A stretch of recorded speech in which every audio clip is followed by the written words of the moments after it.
Ida for kicking out my daughter for what she said about my brother? For context, my brother, Limmy, 31, is disabled. He was born with a condition that made him born without a chin. He is genuinely my 40-fish best friend. Our mother died last month. It hit Limmy the hardest because she was his carer.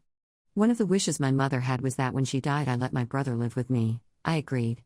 I got an extension added onto the side of our house for my brother, so he would have his own space and I could always look out for him. Our family has always been close with Limmy. He would stay with us when my mother was away. My 11-year-old son adores him and they're always doing fun things together like sports and gaming. I also thought my daughter Beth, 20, got along with Limmy. They often have Mario Kart tournaments together and Limmy has even convinced me and my husband to give her a bit more independence.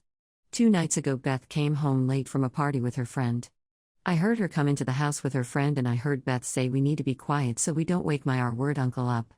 I thought my mind was playing tricks on me. Me and my husband have never raised our kids to say such things. I got up out of bed and I asked my daughter to repeat what she said. I could tell from the look on her face that she didn't think I'd hear that. I asked how she could say something so cruel about her own uncle. That this is not how she was raised and at 20 she should know how awful that is, and if she thought saying that to her friend made her look cool she was wrong, that she made herself look like an insecure bully.